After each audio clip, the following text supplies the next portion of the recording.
The email lands at 9:12 a.m. subject line, borrowing base exception request declined. You read it 3 times, waiting for softer wording. There is none. Payroll hits in 12 days, cash is thin, the line of credit is fully tapped. You pull the cash file with Mia, your controller. Payroll plus taxes, $184,260. Cash on hand, $71,944. Normal collections will miss the deadline. Shortfall, $112,316. The office sounds normal outside your door, which somehow makes this worse. 14 months ago, you bought this commercial cleaning company for stability. Night crews, recurring contracts, predictable routes. Then your second largest client disappeared after a vendor consolidation, taking 18% of monthly revenue with it. Timing broke before operations broke. You call the bank at 10:03. Polite voice, same answer. Last quarter covenant miss.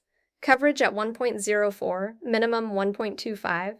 Policy blocks exceptions. They can revisit next quarter. Next quarter does not pay people next Friday. You and Mia lock into triage mode. 1 whiteboard, 3 questions. What can collect in 72 hours? What can pause safely? And what must clear no matter what? By noon, the math still bleeds red. Payroll morning remains 6 figures short. You attack receivables first. Aging shows $642,000 outstanding. Top 6 clients control most of it. You offer a simple trade, 2% discount for same-day wire. Margin pain now, survival value today. Then you start calling owners directly, one by one. 2 clients decline. 1 says maybe. 1 asks for details. 1 says they never prepay. The 6th asks 1 question, will this keep your crews stable? You say yes. A $39,400 wire lands at 4:17 p.m. gap narrows, not closed. Day 2 is outflow control. You call your landlord early and ask to split rent into 2 payments. He says no first, then asks about your history. 3 years, never late. He approves a written plan that preserves $14,000 this week. You call the fuel vendor next. They extend terms 10 days if autopay stays active. You accept. Non-essential spend pauses immediately. Recruiting ads, software extras, uniform refresh, warehouse upgrades. You cut your own salary to 0 and halt distributions without debate. Day 3, you call Martin, the seller carrying a note from the acquisition. You expect friction. Instead, he asks for the revised forecast. After a long pause, he agrees to interest only for 2 months with Friday check-ins, another $18,500 of breathing room. Day 4, the risk turns human. Rumors could trigger supervisor exits, then crew churn, then service failure. At 6:30 a.m., you meet 8 site managers, no performance speech, just facts, priorities, and questions. 1 asks if checks will clear. You answer yes.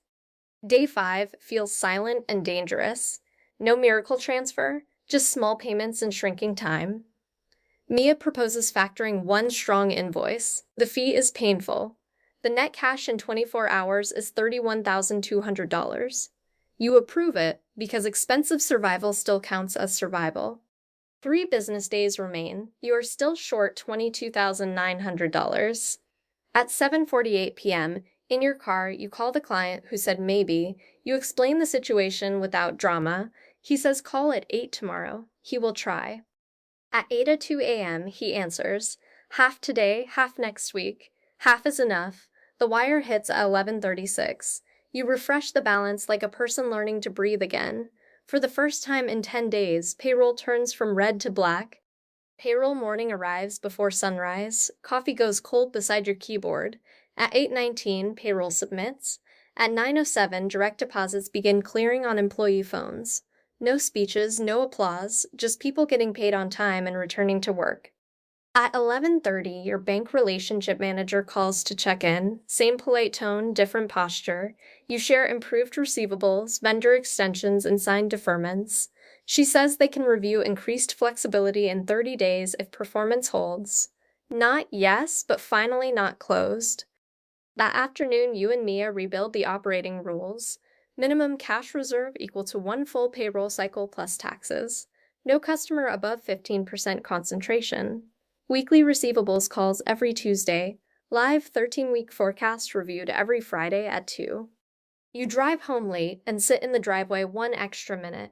Not cinematic pride, just exhaustion, relief, and a hard lesson. Businesses rarely die from bad ideas first.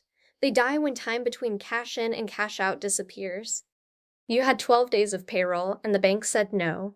What saved you was not one heroic move. It was a stack of uncomfortable decisions made quickly, clearly, and without ego. That stack kept 118 paychecks alive,